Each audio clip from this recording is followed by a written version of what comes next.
Hey everyone, good afternoon. We're going to get started right now. I'd like to thank you all for joining today's Business Tech Talk session called Anatomy of an Email-Borne Attack. If this is your first time on Business Tech Talks, allow me to give you a little quick introduction on the group and my role. Business Tech Talks is a webinar series sponsored by a group of nationally recognized managed service providers. The goal of these sessions is to further educate business executives, IT professionals about key topics in the industry to promote business innovation and growth and success. I'd like to personally thank IT Solutions for inviting me today, as well as the other MSPs, Acropolis, Chips, and Dynasys. If there are any questions at any time during the presentation, don't hesitate to go down to the bottom of the screen, hit chat with me, and ask me a question. A little bit about myself. My name is Anthony Bozella. I'm the MSP Partner Account Manager that works at Mimecast. I manage our premium MSPs on the East Coast. I work with IT Solutions specifically of these four MSPs here. Just a little background on Mimecast. Mimecast is a cloud email service that specializes in security, continuity, and archiving. We've been around since 2003. Well over a decade now. We've been in the cloud on one platform, well before a lot of other technologies, vendors, and companies even thought about moving to the cloud. I'm going to get into a little bit what we do later on in the presentation, but today I'm going to focus on email and email security. We're going to talk about a few of the different types of threats out there: ransomware, impersonation, phishing. We're going to show you some live examples of what impersonation emails look like, industry statistics, and I'll wrap it up with telling you how Mimecast helps your organization prevent these types of attacks. So why are we talking about email? Well, email's everywhere. We all have email on a personal level, on a business level. There are over 225 billion emails sent every day. Business emails, these contain critical and very secret information for your individual employees and for your business. You pass W-2s, you pass compensation plans, you pass human resource records, purchase orders, everything travels through email.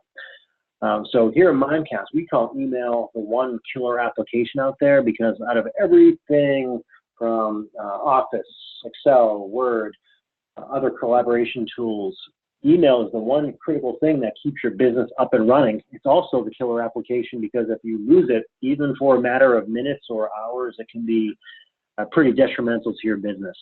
Of email out there, one of the most ubiquitous cloud providers or people moving to Office 365. We see over 50,000 unique organizations moving to Office 365 every month. So right now, it's estimated that there are 6.3 billion email mailboxes. Right now in 2017, that's going to be growing the next 4 years up to 7.7 billion. So almost everyone has an email. I know I have multiple emails for my personal life and my corporate life as well. So it's a key application for any business. We all run on it. We all communicate on it. We use it on our phones. We use it on our laptops. Not a day goes by we don't see people on the train, at work, just on their phone. So email, we're going to get into a little bit more on why it's important for business. So many breaches can be tied in some way to email. Actually, most breaches out there can be tied to email. A lot of those big breaches we see in the news. We saw Home Depot. We saw Target. Target came through one of their trusted HVAC vendors. It came through email to them. And I might talk about a few large-scale enterprises like Home Depot and Target, but the only reason I use them is because they're so large, they're billion-dollar companies. They've been in the news, and they take most of the press time in regards to types of breaches like this. But that doesn't mean only billion-dollar organizations are targets for these types of attacks. Everyone is. You could be a small mom-and-pop shop, 2 employees, 3 employees. If you have email, if you make money, if you have secret information, you are a prime target for all of these different types of attacks. So these can be delivered from outside the organization through email. They can be spread internally through email. or they can be used to send sensitive information outside of the email. So looking at these 5 images right here, these are the most common malicious URLs within an email, people clicking on them, and they can click on them very quick. We're going to see in the next slide. Impersonation emails. These are socially engineered. They don't contain malware. They don't contain code. They're just relying on one thing and one thing only. It's trust, getting a person to trust them to wire the money, getting a person to trust them to leak secret information or send them a private document. So we see a lot of this now, and the reason it passes through traditional security mechanisms is because there's nothing wrong with it. It's a real email. It's just socially engineered to make you think they're someone else. Internal users' accounts, they spread attacks as well from one user to another through links, through attachments, leaks of sensitive information outside the organization. And we see ransomware, which has really picked up over the last few years. You're going to see some industry statistics out here. As you can see down the bottom, these aren't Mimecast stats. These are all very reputable sources. The Verizon Data Breach Report, 2016 and 17, the FBI, pretty reputable. Wired Magazine, pretty reputable. If you haven't already, the Verizon Data Breach Report is very informative. It's very interesting to go through, provides a lot of industry statistics, Verizon surveys, a lot of the organizations that do get breached year over year to identify how they came to be breached. This is where we got most of these statistics. For example, 30% of the phishing attacks were opened by people, and they're opened very quickly. We see that 100 seconds is the median time for the first click. You get that email, a lot of times people don't even see who it's coming from. They don't try to validate who it's coming from. They're just click happy. We call it the human firewall. The human firewall is the last basically form of defense after all else fails to prevent these types of attacks from coming in. The middle one, 91% of attacks start with a phish.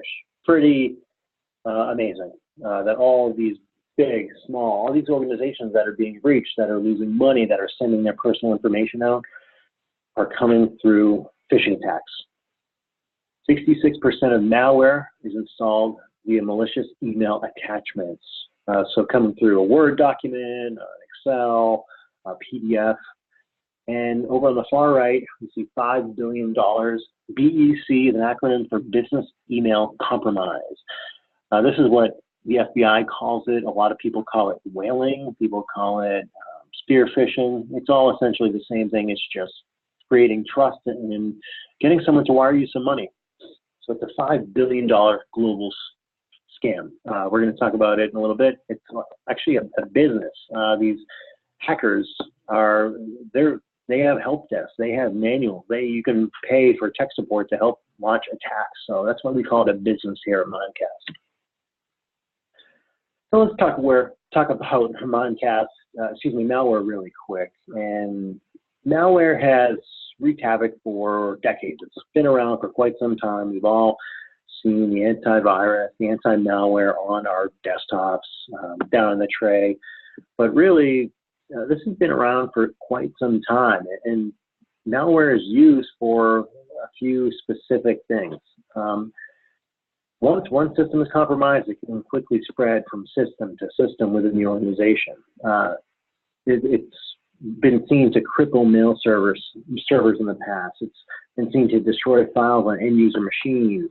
Once you're on one device, you can send worms through to all the contacts on that one machine in the address book. It's also a backdoor to exploit anything remotely on that machine that's been compromised. So we've seen these for years. They're bad. I believe there's over 200,000 strains of malware created every single day. And a lot of the traditional security tools that we use rely on things called signatures, known bads to discover these. With that amount of strains of malware being created every day, it's often that those signatures haven't been updated. So you need some other security tools to identify what isn't exactly malicious, but could be to the end user. How do you identify a zero-day threat? And that's what we're going to talk about today. So we're going to start with talking about who the bad guys are, who they are, why they do it, what the motive is. And there are a few motives, and it really depends on who's doing the attacking or what they're after. It varies. Who is attacked, it varies as well, but they do it for a few different reasons. Number one, bragging rights.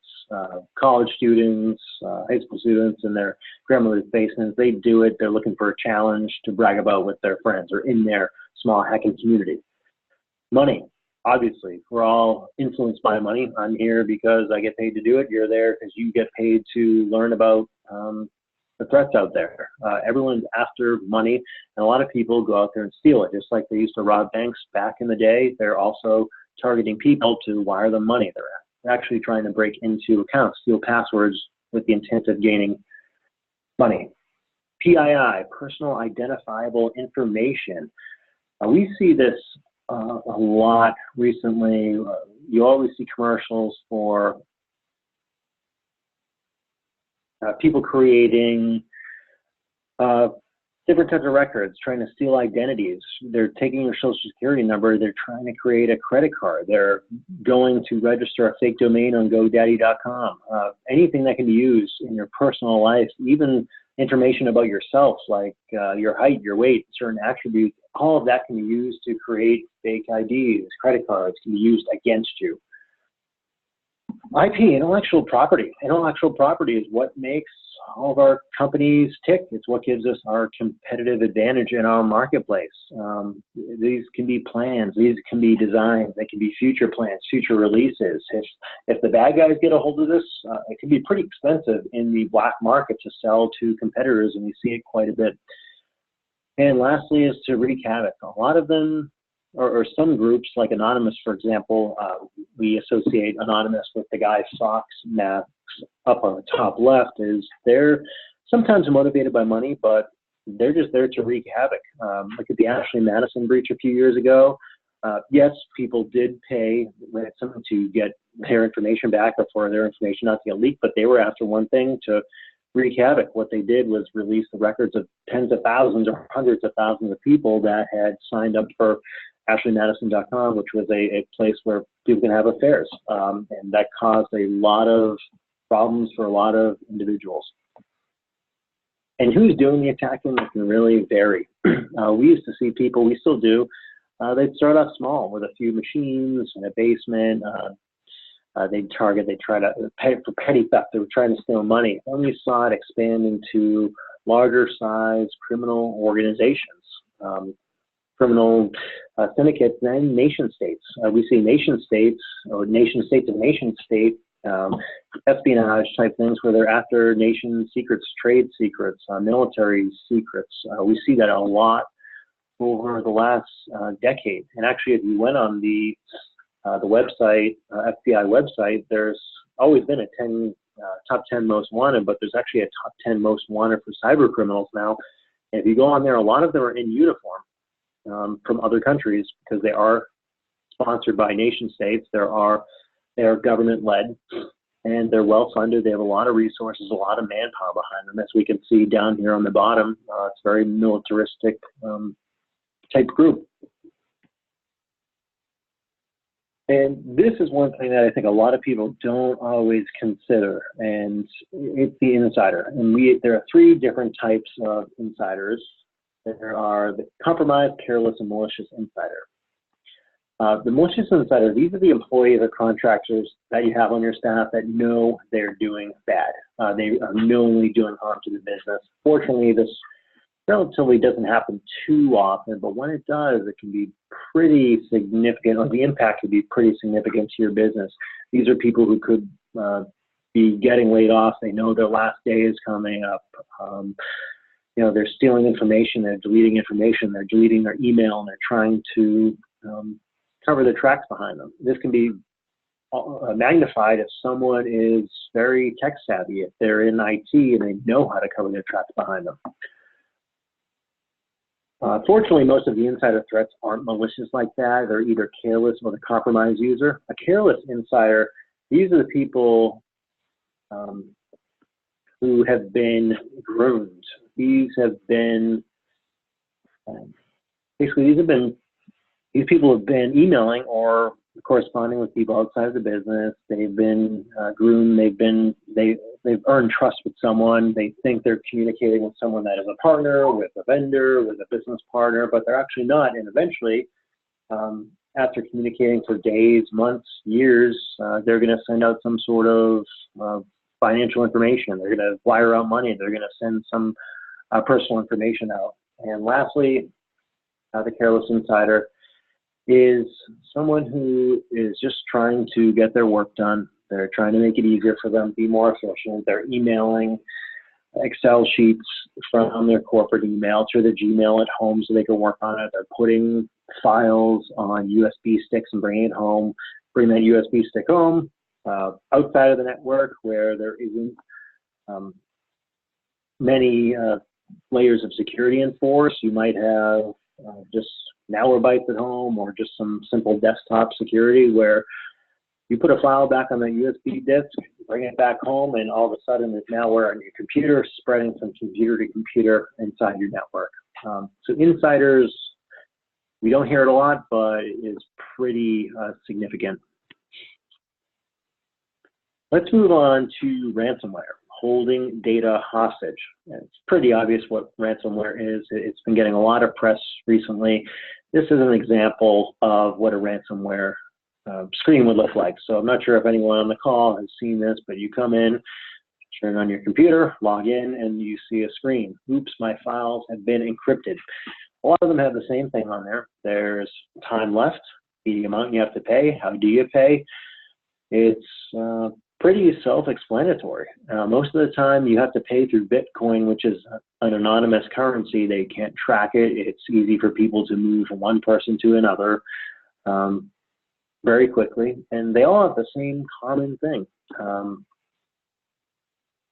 And what they're doing is they are encrypting, they're locking down files on your computer, and they're basically holding the key for the ransom. Until you pay, they're either going to delete those files, or as that time ticks down, it's just going to be a higher ransom. It could double, it could triple. And oftentimes we saw with Petya back in June, that even when people did pay, there was about a 50% chance that the bad guys actually gave back the files or unlocked. There were actually two separate entities that went through with the hack and the people who were collecting the money and releasing it. But most of the times we see things like Word documents, socially engineered emails that contain Word documents that have a macro in it, an editable macro where if you click enable, it triggers malware to download and infect that employee's device.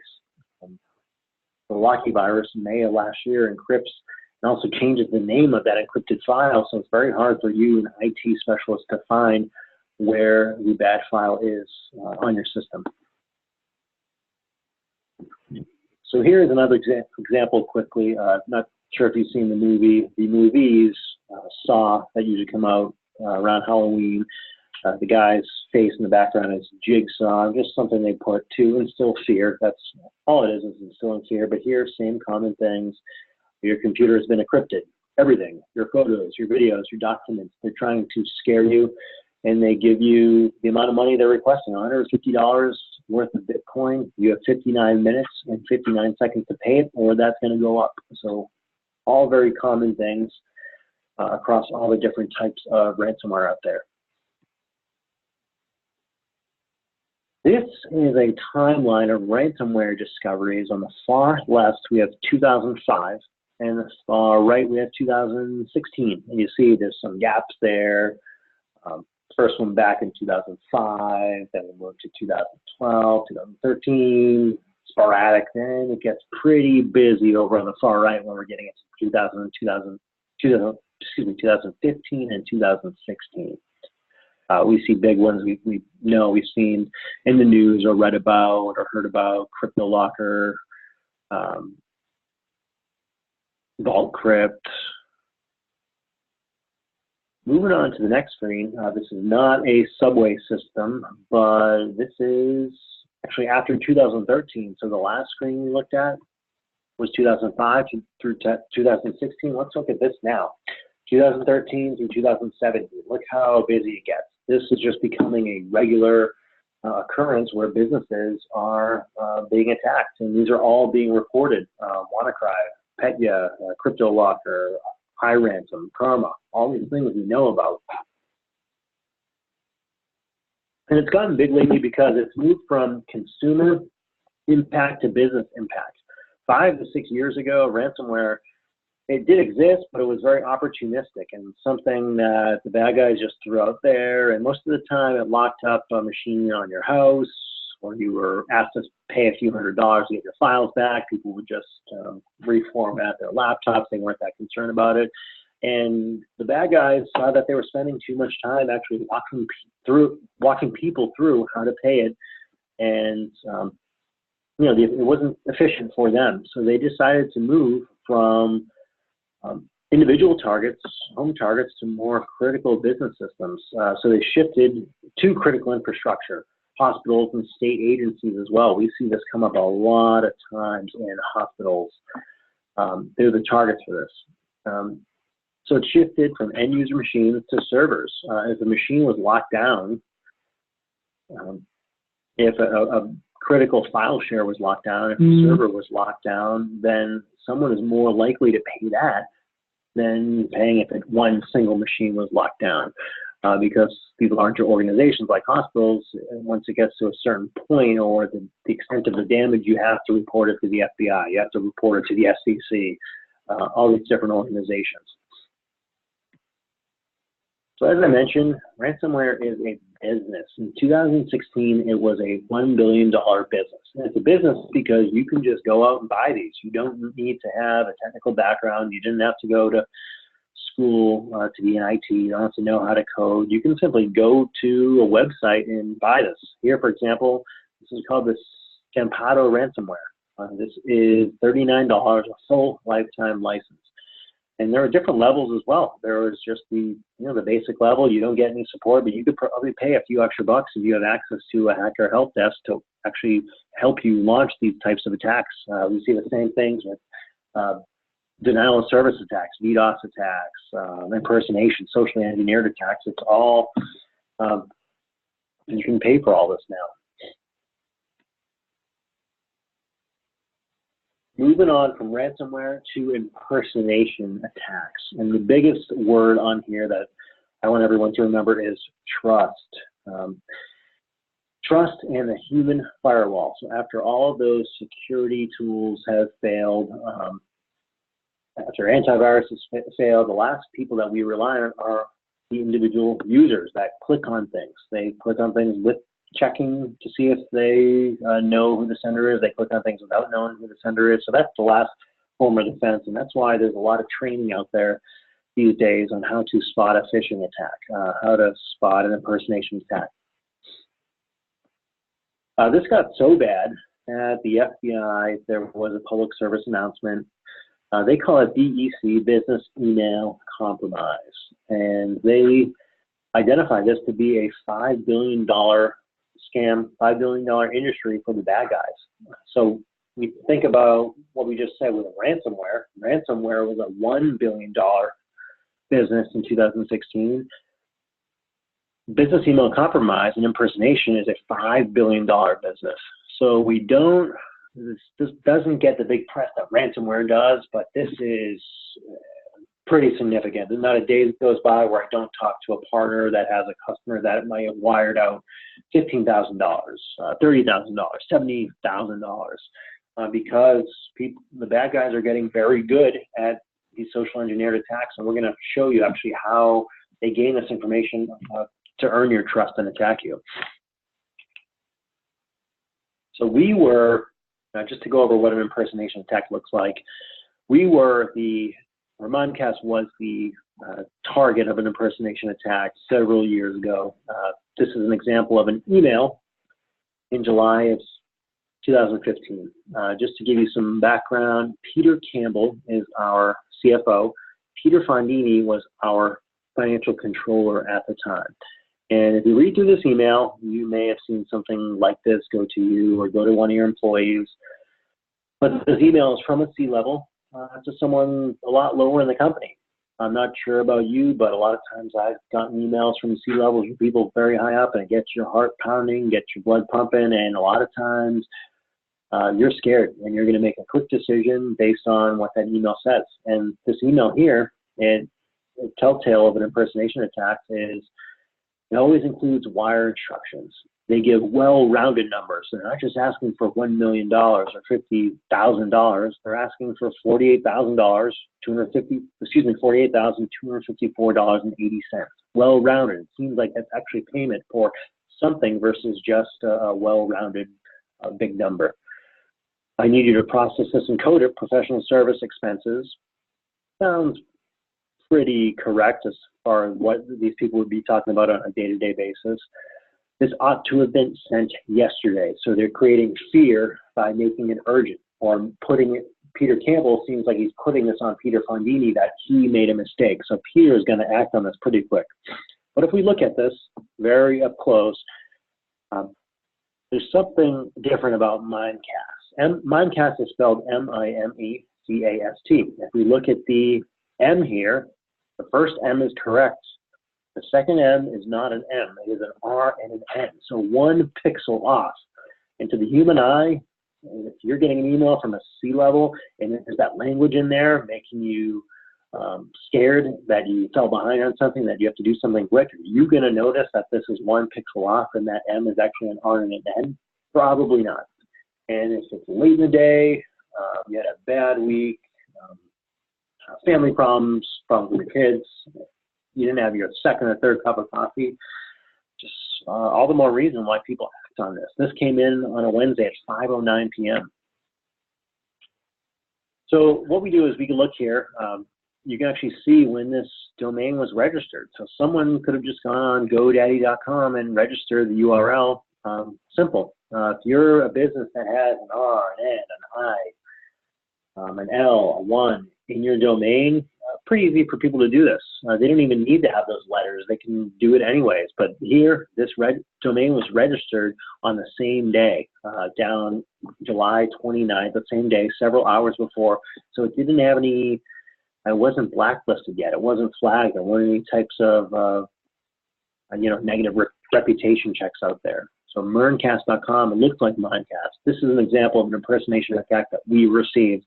One of the reasons why we made or created our Impersonation Protect, which I'll get to a little bit later. Malicious URLs and weaponized attachments. So we talked about ransomware, malware, and impersonation.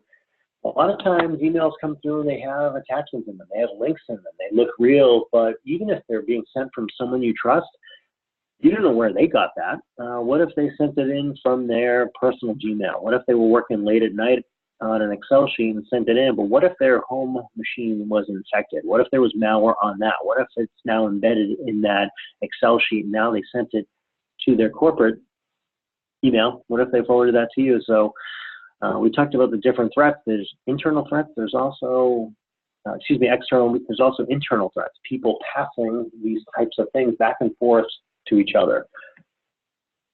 And we've all seen these. A lot of times, it's easy to make an email look like it's coming from a legitimate business. All you have to do is go in and edit. I get emails from Verizon. I get emails from AT&T with my bills every month. It's easy for someone to just go in there, edit it, edit a URL, and forward that along to me, making it look identical to what Verizon's sending me. And all they have to do is point that link to something malicious, then my computer's affected. You ever click on something and nothing happens, that is bad. A lot of times, if you click a link, a payload is downloaded onto your computer, then someone can basically remote in. They can take a picture of your desktop. They can access files, manipulate things on your desktop. Anything goes. So it's always careful to see where things are coming from if you trust that person, that organization. Resumes. One of the gateways to getting files into a business. I bet 90% of businesses out there have some sort of we're hiring page or human resources page, or give an email to send me your resume. People do it on LinkedIn. A lot of recruiters out there that are soliciting people for jobs, they send me your resume here. All you have to do is simply put some sort of malicious macro in those Word documents, and once they're enabled, after they're received, then the bad stuff is in your computer. This is often or mostly all the time overlooked. Click to view dupes. We see this a lot in browsers like Internet Explorer, Chrome, where you have to click to view a video. It can also happen in email as well, but anytime you receive something like this, an encrypted message, you have to click to see it, enable editing, enable content on Word documents, PowerPoints, emails. Never be too careful, or you can't be too careful. You need to have the right mechanisms in place to make sure those URLs are being checked to see if they're malicious. And something might be safe today, that might not be safe a day from now, a year from now, months from now. So all these examples, I'm sure you've seen them. To quote someone here at Mimecast, Bob Adams, one of our senior product managers who was an engineer, it takes an attacker longer to organize your data than it takes them to get it. And if we all remember back to one of the first slides, the median time for someone to click a link is 100 seconds. But it could take minutes, hours, days for someone to socially engineer an attack on you and your business. And it's pretty easy. Your company is at risk if you have certain letters in your domain name, which I've already mentioned. If your company is at risk if you accept resumes on your website.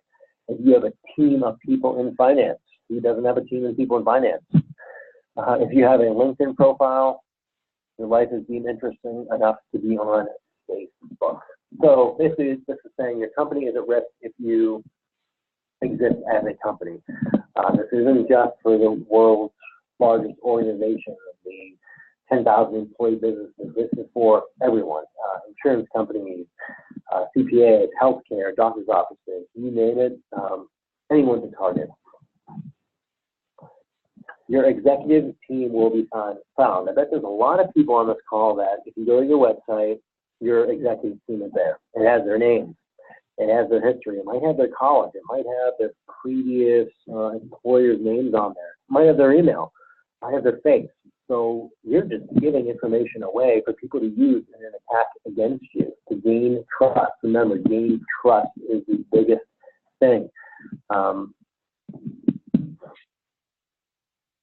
Email Hunter. Email Hunter is a tool that actually salespeople and people in marketing use to find emails. All you have to go is sign up for free, emailhunter.com, and you can basically type in a company's name, and it's going to give you it's going to give you all of these email addresses that have been verified by people.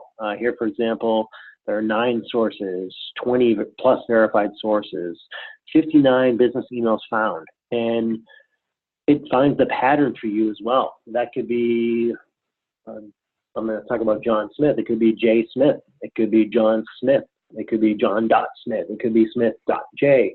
There are so many different variations, but most of the time, that once you find someone's in the organization, every other employee has the same type of email address. And this can all be found right from websites like this, emailhunter.com.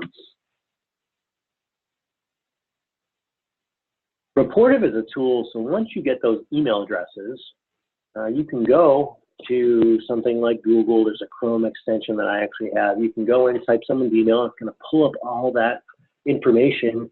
It's going to suck in all that social media information. So if you're on LinkedIn, it's going to give you a link right to that profile. If you're on Facebook and your email's on there, it's going to give you a link right to their profile. All these other types of social media websites as well. And any information on there, whether it's birth dates, if it's parties you're going to, if it's your daughter's birthday party, all those dates, those names can be used to earn trust with you. And people oftentimes use that to manipulate passwords, and most people use some sort of significant other or family member, some form of date as a password as well. So very critical that you don't put your information out there in public. Preerisa. This is a website that you can go to. Anyone that has health benefits or an annual report you can go here and you can get that for free. You can sign up. I think if you sign up for free, you get like 100 searches or 200 searches. But you can go in here and you can see all the information about your company's healthcare benefits, your benefit plan, what that benefit plan is, what your address is, who signed. So for example, here on the screen, who's John McNeil? Is John McNeil on the website? Is he the CFO?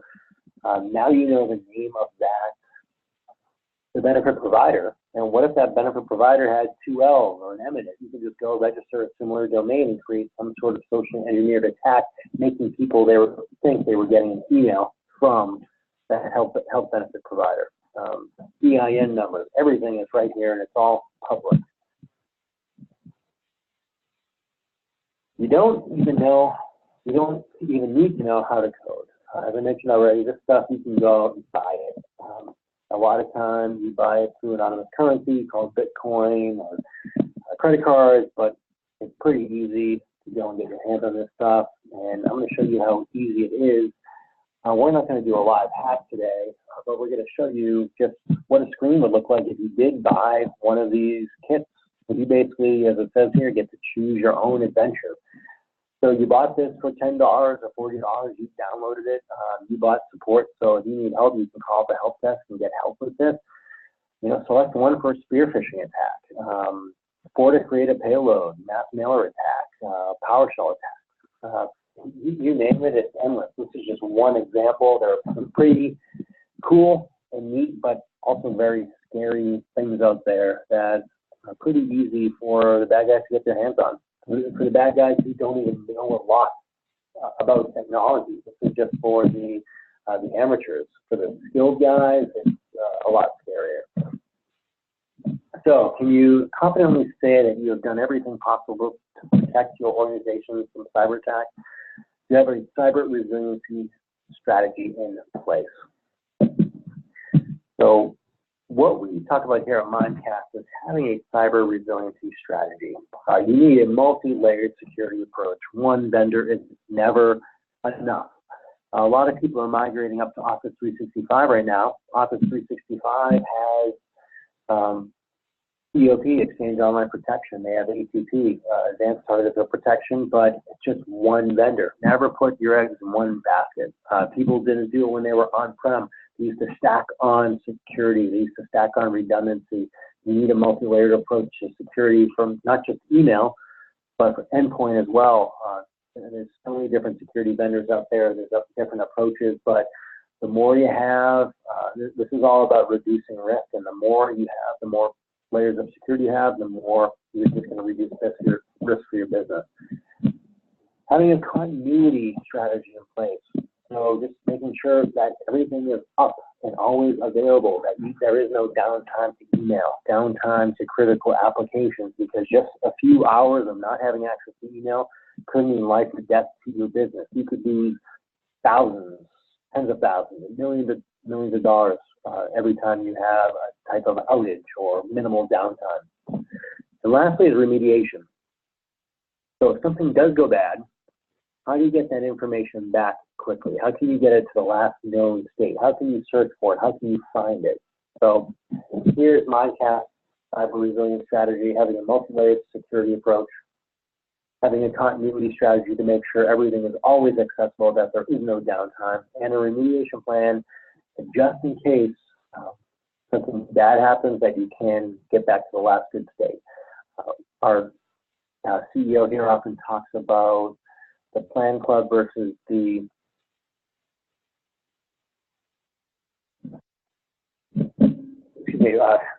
planning club.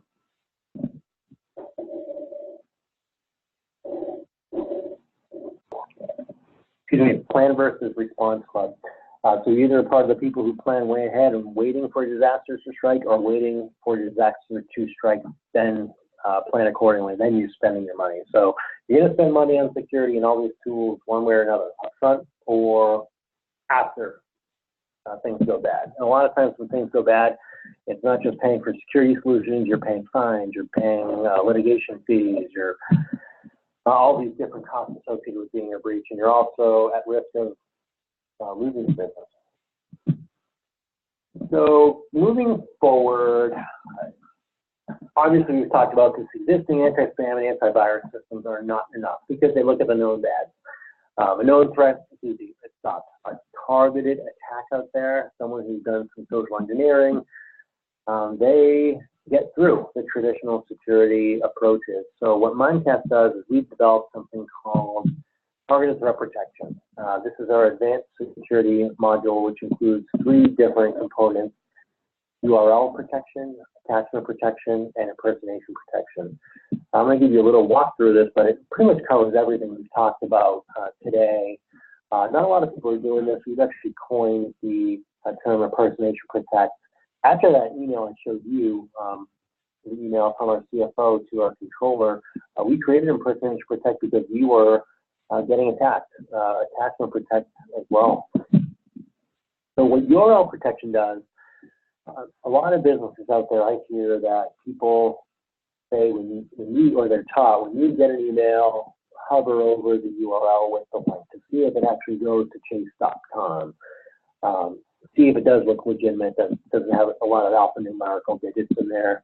But one thing about that is, what's wrong about that is, the first time you click it, it could actually bring you to chase.com. If they send this in on a Sunday afternoon and it bypasses a lot of security tools because it is legitimate, the bad guys can just route that link later on in the week. They could route it a few hours later, weeks, months, years later. So Mimecast does is we rewrite that link every single time. So here you can see it's a weird URL, protect the Mimecast.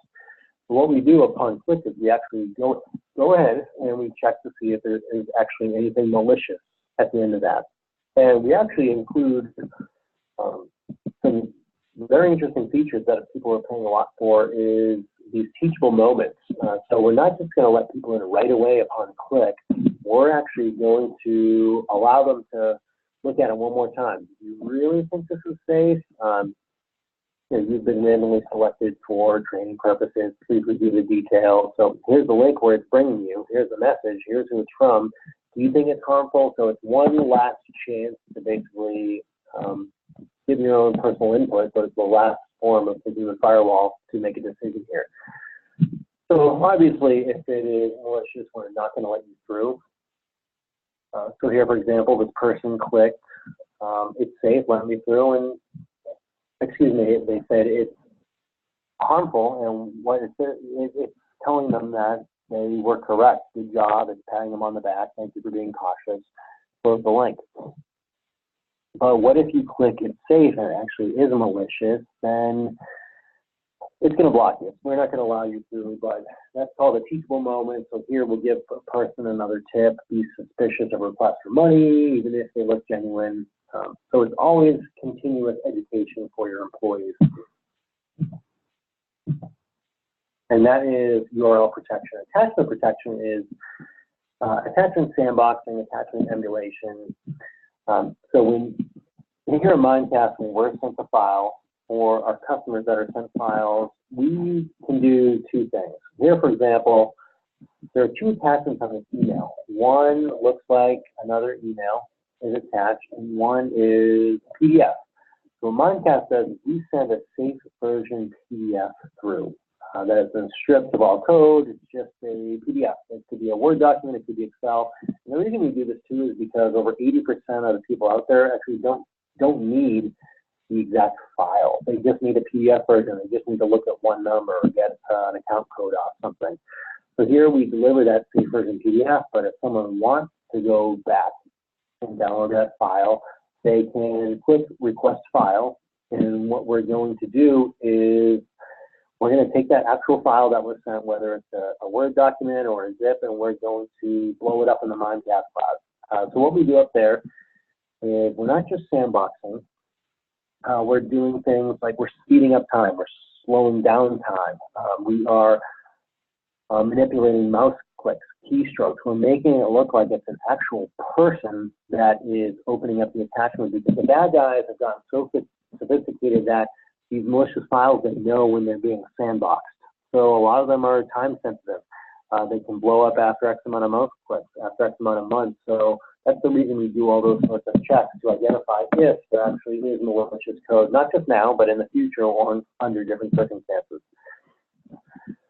So if it is unsafe, we will, of course, again, we won't let it through, but you still have the safe version PDF. So if it was a legitimate sender and they did send you a legitimate file that for some reason was affected by something on the machine, you could still see it in the safe version PDF. And lastly is Impersonation Protect.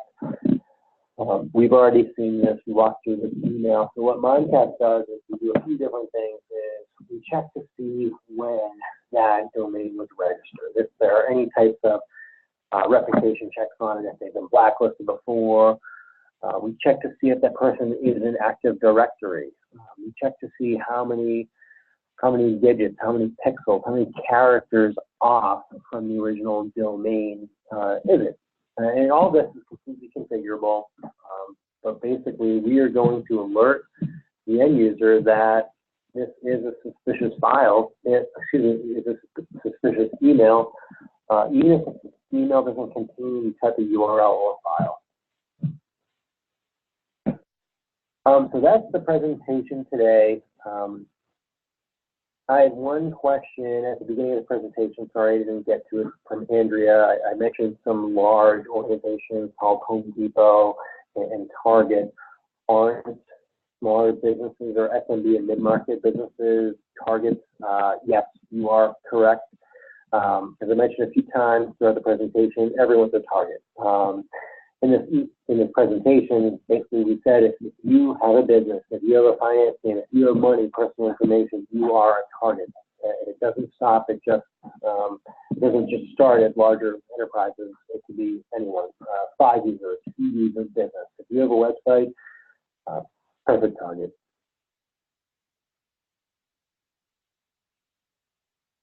I think that's the last question. I appreciate everyone's time today. 80% of the webinar we went over the different types of attacks out there: impersonation, ransomware, malware, and briefly went over what Mimecast does. Of course, we are just one of many vendors who do this, but we do it all through one complete solution. We offer security, continuity, and archiving. IT Solutions and the other MSPs that put this business tech talk session together are all skilled with Mimecast. They all know how to talk about it, they know how to implement it. If there's any other questions, please feel free to work with them. This recording will go up on the Business Tech Talk website for you to see at a later date. If you ever need to reach out to us, we're at Mimecast.com, but please work through our certified partners that we listed at the beginning of this presentation and that invited you here. So thank you very much. Have a good afternoon.